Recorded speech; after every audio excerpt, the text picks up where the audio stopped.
No luchamos contra carne ni sangre, sino contra potestades del mal. ¿Quiénes son? ¿Cómo se organizan? Hoy abrimos el archivo más temido del enemigo. Esto es Caso Abierto.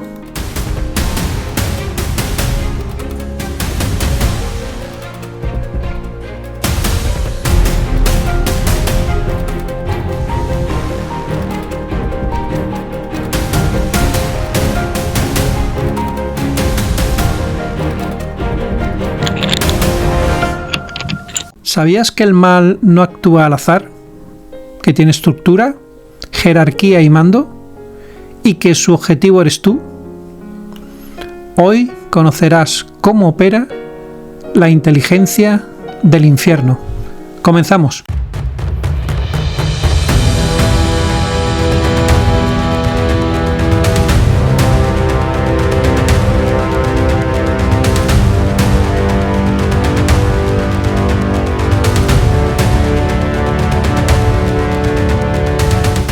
Bienvenidos a Caso Abierto, esta sección de vuestro canal católico Mensajeros de Garabandal, donde llevamos a cabo una investigación espiritual del mundo que nos rodea, siempre desde la luz de la fe católica, y procurando desenmascarar las fuerzas invisibles que operan en el mundo y que también tratan de operar en tu alma.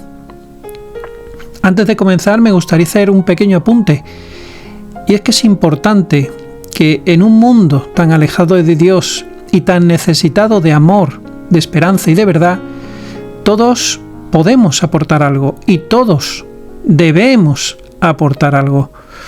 A veces basta con una conversación serena, estar ahí en el momento oportuno para alguien.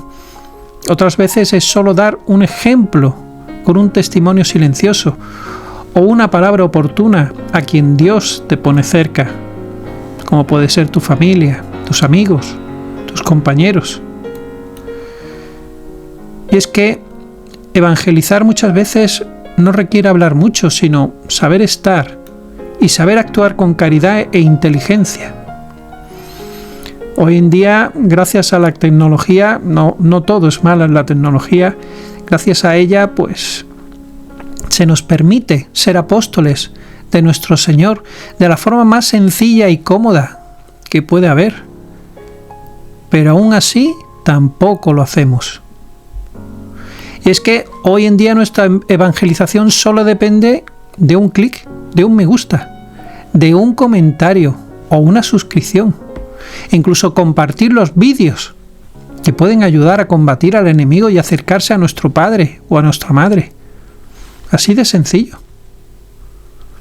Pues todos sabemos que si queremos llegar a muchas personas, hay que hacer clic para que el algoritmo de YouTube lo recomiende y lo envíe hasta el último rincón de este gigantesco planeta. Y ese debe ser nuestro objetivo, viajar a las personas, a los corazones de las personas que están más alejadas de Dios. Muchos puede que lo estén necesitando ahora mismo, y nuestro deber es llegar a ellos.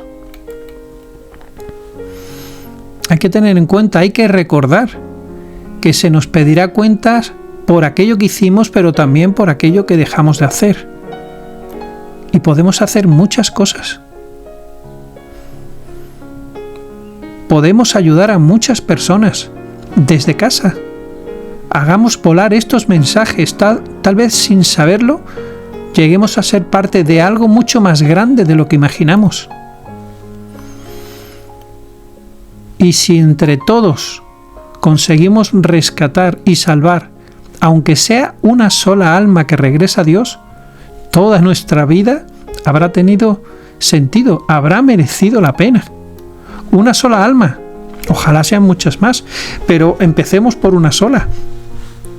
Pues cada alma, una, con nombre y apellidos, tiene para el Señor un valor infinito. Una sola alma, un valor infinito. Hagamos lo posible juntos.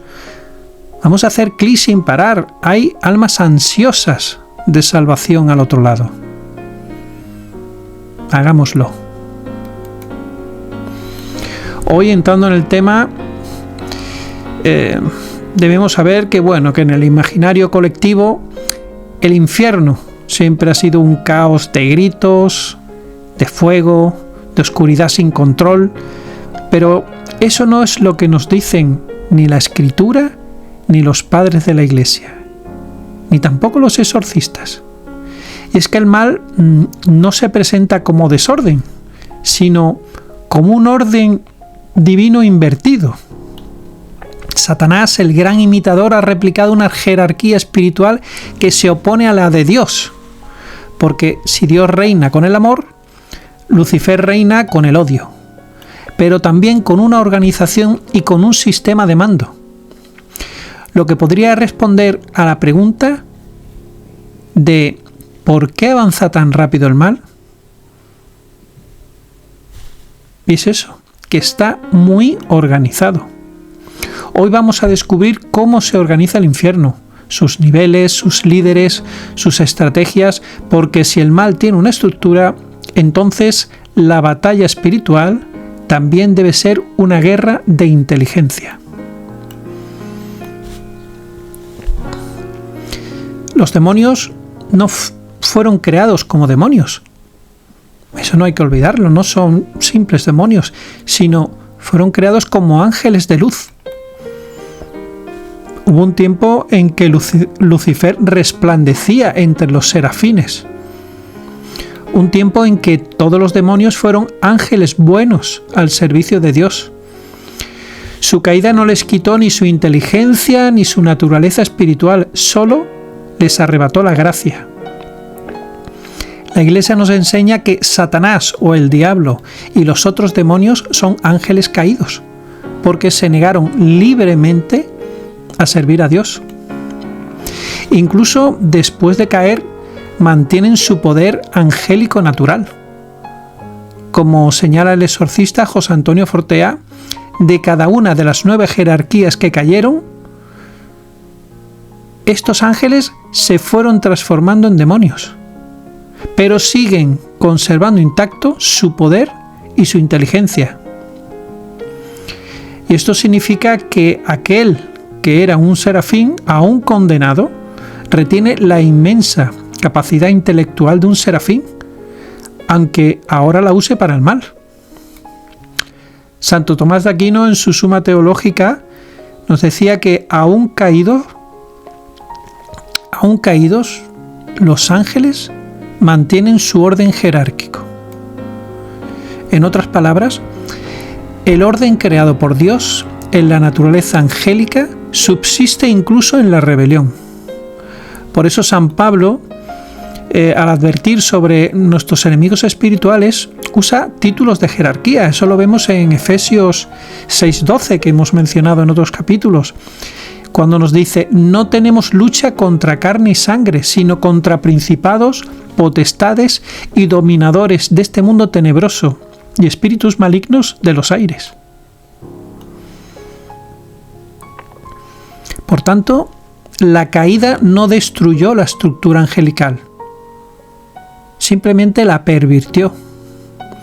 Aquello que en los ángeles era coro celestial, en los demonios se convirtió en escuadrón infernal.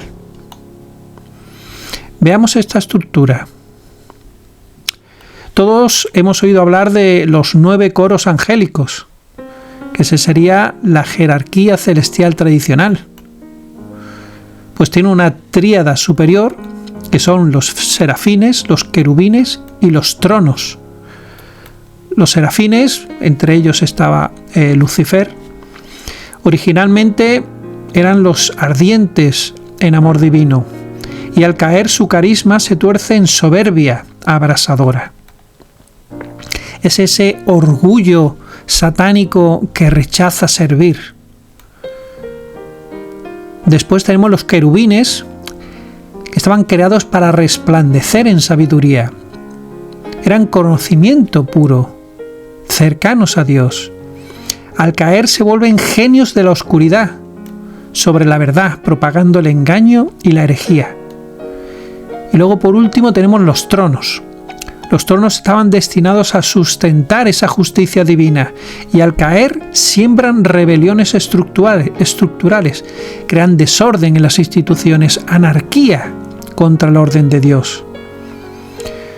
Luego hay una tríada media, que son las dominaciones, las virtudes y las potestades. Las dominaciones o dominios fueron concebidos para gobernar a los ángeles inferiores, pero con armonía. Al caer, buscan poder y control tiránico, fomentando la opresión y el autoritarismo maligno, porque entre los demonios hay opresión, hay una jerarquía opresiva, hay violencia. Los de menor rango temen a los superiores. Están las potestades o poderes, que tenían la misión de frenar el mal. Al caer, pues incitan a la violencia, a la guerra, al caos, desatando conflictos sangrientos. Esas son las potestades, las guerras que nos asolan.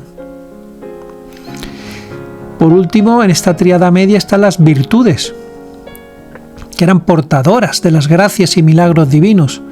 Al caer se corrompen lo sagrado, provocando corrupción de lo santo, sacrilegios, profanaciones y falsos prodigios. Y luego tenemos una tríada inferior, que son los principados, los arcángeles y los ángeles. Los principados eran protectores de naciones y pueblos. Al caer, se constituyen en espíritus sobre gobiernos e ideologías perversas, instigando que las sociedades se aparten de Dios. Los arcángeles, que debían ser mensajeros de grandes anuncios, al caer se disfrazan de ángeles de luz para difundir falsas apariciones y confusión espiritual. Se dedican a engañar a los incautos. Y finalmente los ángeles, los más cercanos a la humanidad.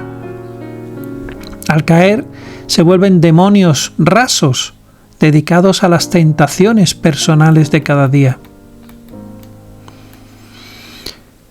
Y los ángeles y arcángeles, que están en el nivel más bajo de la jerarquía celestial, son los encargados directos del mundo humano. Por eso los conocemos más. Por eso conocemos los nombres de ángeles, de arcángeles, y sin embargo nos queda muy lejos conocer a principados, potestades, dominaciones, tronos, querubines, serafines. Apenas conocemos nada de ellos. Conocemos a los que tienen trato con los humanos, que son los ángeles y los arcángeles, y los vemos tan poderosos y sin embargo son los últimos de los coros angélicos.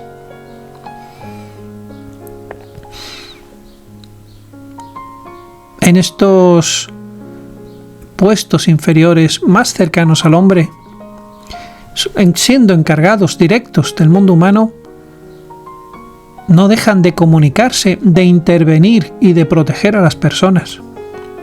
Por eso tenemos nuestro ángel de la guarda, que nos acompaña personalmente, como nos dice en nuestro catecismo de la Iglesia Católica en el numeral 336. Tenemos y reconocemos a nuestros arcángeles Gabriel, Miguel y Rafael. Aparecen en la Biblia con misiones concretas. Lo vemos en Apocalipsis 12, en Lucas 1, en Tobías 12. Por eso, sabemos más de ellos porque tienen una función cercana a nosotros. Y por eso mismo, los coros superiores están más ocultos a la experiencia humana. Así los serafines, los querubines y tronos, por ejemplo, pues están más cercanos a Dios, contemplando su gloria constantemente, y su función no es actuar entre los hombres, sino adorar, contemplar, guardar los secretos de Dios o sostener su justicia. En Isaías 6, 2, 3 nos dice: los serafines aparecen en la visión del profeta, cubiertos con alas, proclamando santo, santo, santo. En el Génesis 3:24, Los querubines custodian el acceso al árbol de la vida. Los querubines.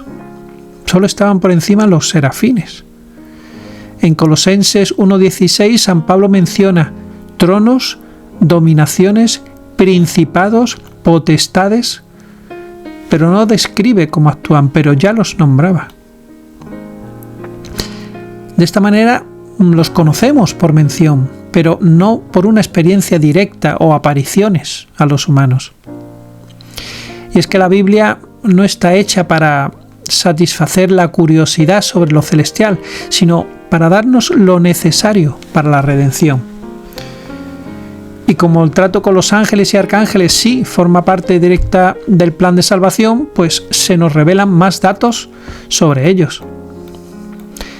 En conclusión, lo que más necesitamos saber es lo que más se nos ha revelado.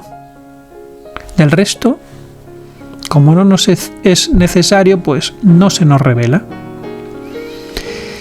También tenemos que tener en cuenta que esa actuación directa sobre los hombres de estos rangos medios y bajos afecta a la jerarquía demoníaca, pues en muchos casos de exorcismo los demonios han manifestado que son de estos rangos, como los vinculados a los 7 pecados capitales o vicios.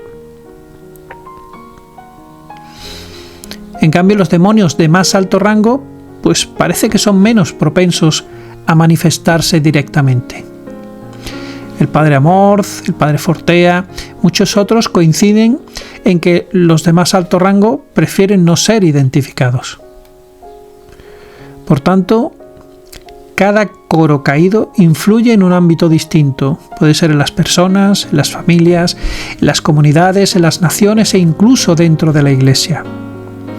Así como en el cielo un serafín ardía en amor sobre todos, en el infierno un ex serafín como Lucifer arde, pero en orgullo por encima de los demás. Y así ocurre con los demás coros angélicos. El pecado capital que caracteriza a cada rango demoníaco es proporcional a la virtud que perdió. Quien tenía más luz engendra más tinieblas. Quien debía custodiar la santidad, pues ahora promueve la impiedad.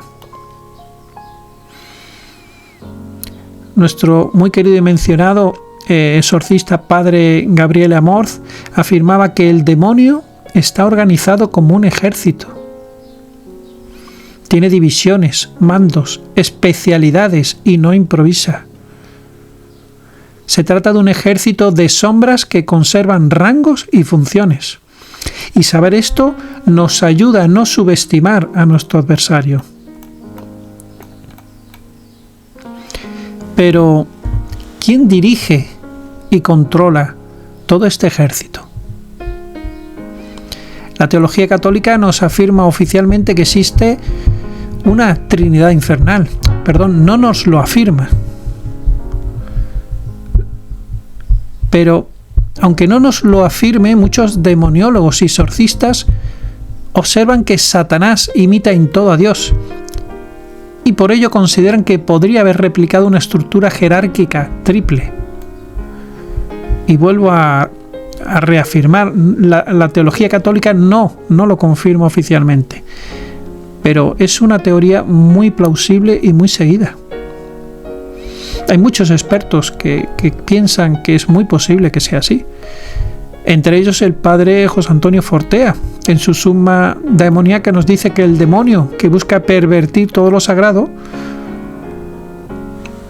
y como Dios es Trinidad, pues no sería extraño que haya una forma tripartita de mando entre los demonios. Lucifer, también llamado Satanás, tras su caída, podría ser el comandante supremo del mal, pero ¿es el único? ¿O existe una organización más compleja? Esta pregunta se responde por medio de teólogos y exorcistas que plantean esta posibilidad de una especie de trinidad satánica. La tradición demonológica y algunos teólogos y exorcistas plantean que esta falsa trinidad infernal podría estar compuesta por Lucifer, sería Satanás, por Belcebú y Leviatán, que serían los 3 primeros ángeles caídos, príncipes de soberbia, de idolatría y de envidia, respectivamente. Aunque no queda muy probada la existencia de esta tríada, al igual que estos nombres, pues hay expertos que incluyen dentro de esta tríada a Asmodeo o a Mammón como posibles componentes de la cúpula jerárquica. Por tanto, todo esto no es dogma, pero sí es revelador, que incluso en los cultos satánicos modernos se reverencia a esta tríada como una parodia de Padre, de Hijo y de Espíritu Santo. Y bajo estos 3 demonios que hemos mencionado, Lucifer o Satanás, Belcebú y Leviatán, pues hay demonios de especialización. Tenemos a Asmodeo, por ejemplo, para la lujuria. Tenemos a Mammón para la avaricia, a Belcebú para la gula también. Tendría aquí un doble rol. Tenemos a Belfegor para la pereza. Nuevamente a Satanás, que representaría también la ira desatada. Y es que el demonio mono de Dios no solo copia la apariencia de lo divino, sino también su estructura.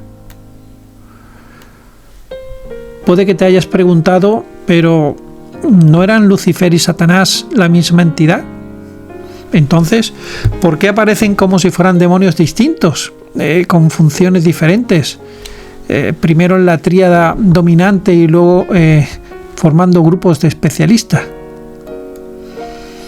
Y la pregunta es buena y merece una respuesta directa. Y es que parece ser que sí, que Lucifer y Satanás son el mismo ser. Lucifer fue creado como un ángel de luz brillante, el más espléndido del cielo. Pero se rebeló. En Isaías 14:12 nos dice: ¿Cómo has caído del cielo, oh Lucifer, hijo de la aurora? Y tras su caída, pues deja de ser portador de luz y se convierte en el adversario, en el acusador, en el perseguidor, el que se opone a Dios y a su plan. Es entonces cuando pasa a ser conocido como Satanás.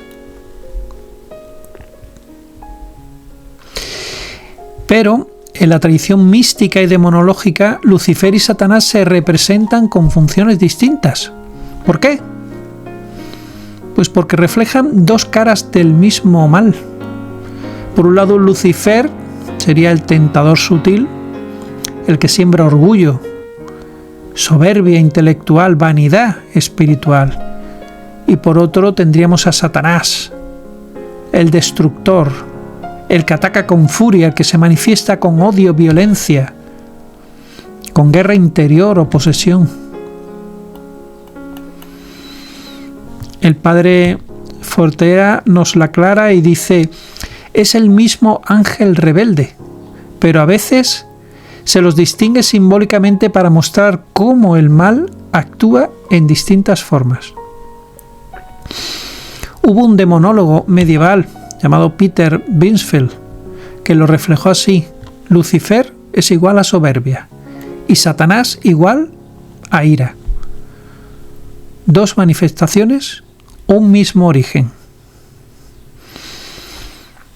Es como si el mal tuviera máscaras.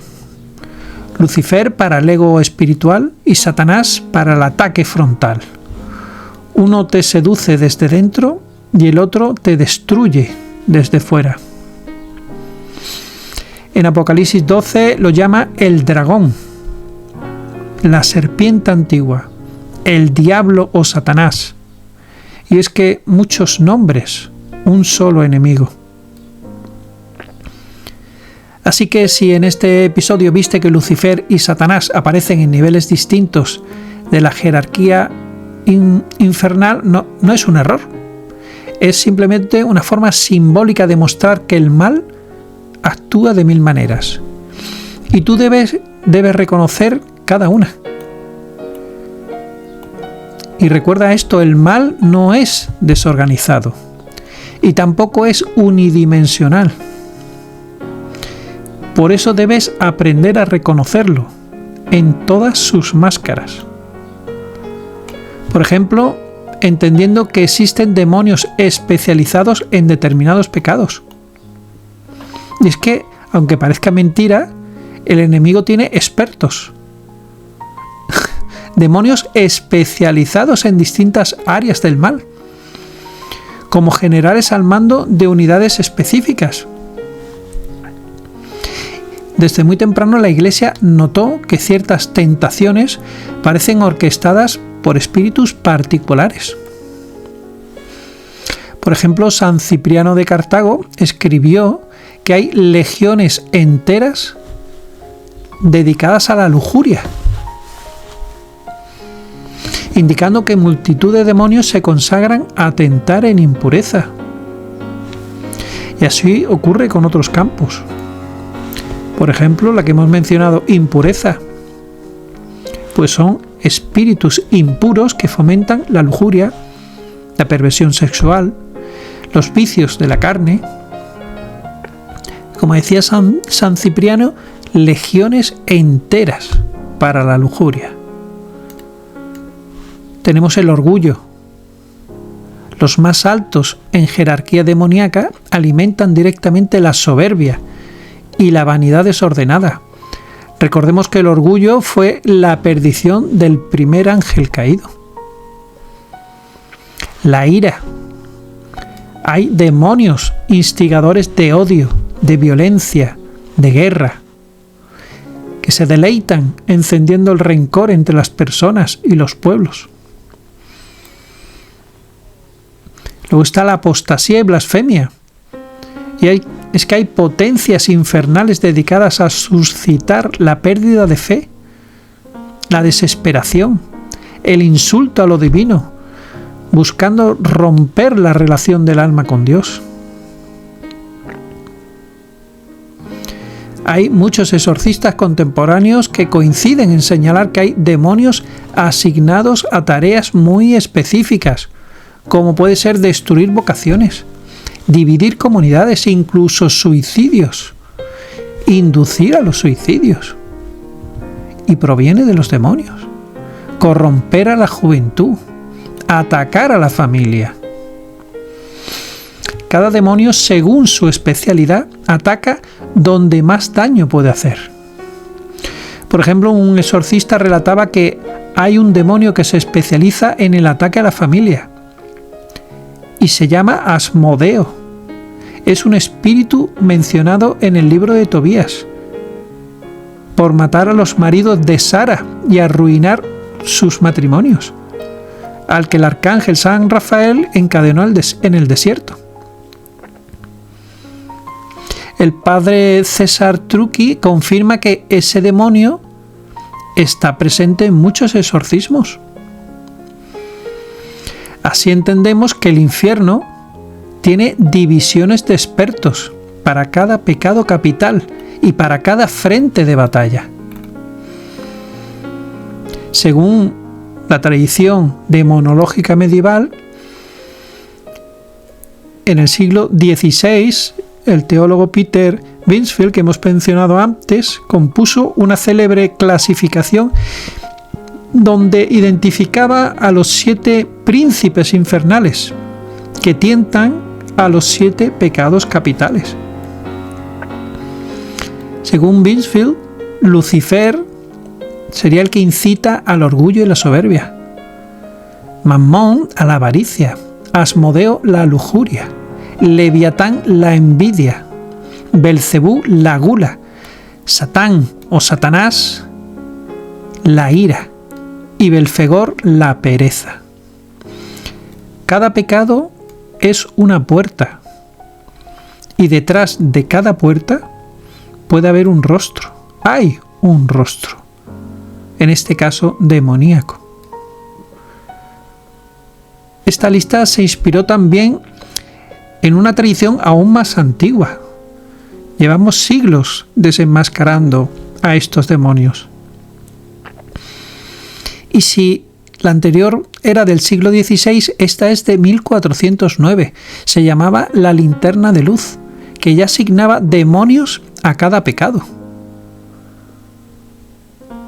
Si bien estas clasificaciones no son doctrina oficial, reflejan claramente una intuición, y es que diferentes demonios encarnan distintas maldades, casi como ministros de ciertas áreas de un gobierno infernal.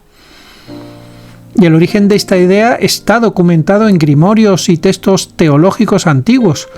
Por ejemplo, el propio Binsfield, en su Tratado de Confesión de 1589, que propuso esta lista.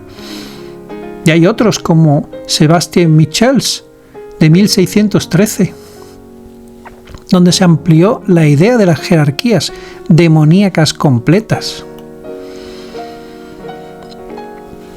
Nos debe quedar claro una cosa, y es que la jerarquía del infierno no es caótica. El infierno no es caótico, es milimétrico. Como en un ejército hay mandos, hay órdenes, hay vigilancia, porque el infierno no se rinde, continuamente planea y mejora sus ataques. Y si ellos tienen un plan, ¿por qué tú no? ¿Por qué no aprendes a conocer al enemigo? ¿Por qué no fortaleces a tus aliados? ¿Por qué no empiezas a vivir como un soldado de luz? Ya hemos visto que el enemigo está estructurado, que está activo, que es sutil. Pero tenemos que tener siempre en cuenta que el que está en nosotros es aún más fuerte. Porque por mucha jerarquía y organigrama infernal que exista, Dios sigue siendo el Señor de la historia. Ni un solo demonio puede mover un dedo sin que Dios lo permita para un bien mayor. Y es que Cristo ya venció. Aunque la batalla continúe en el tiempo, Cristo ya venció. Como nos dice la primera de Juan 4:4, mayor es el que está en ustedes que el que está en el mundo. Porque puede haber toda una mafia infernal conspirando contra tu alma, contra nuestras almas. Pero si Dios habita en ti, nada pueden al final. Pero ahora que sabes que el mal actúa con estrategia, hazlo tú también. No podemos improvisar en la vida espiritual, ni vivir distraídos. Debemos organizarnos en el bien. Esto es oración diaria, sacramentos frecuentes, examen de conciencia, disciplina en las virtudes. Preguntémonos, ¿estamos viviendo de forma ordenada? ¿O somos un tibio desorden? Porque estamos frente a un enemigo que no es desordenado. Pregúntate, ¿ya conoces su voz cuando te susurra? ¿O estamos en un grado de perdición que ya la hemos confundido con la nuestra? Conoce al enemigo, porque solo el que comprende cómo se mueve el adversario puede resistirlo. Pregúntate, ¿identificas los rostros del mal que te tientan? ¿O aún eres de los que piensan que todo es casualidad? Esto es Caso Abierto y la investigación continúa. Nos vemos en el frente de batalla, siempre con la gracia de Dios como escudo. Y como pedimos siempre, que Dios les bendiga, que les proteja y les guarde. Ave María Purísima, sin pecado concebida. Muchas gracias.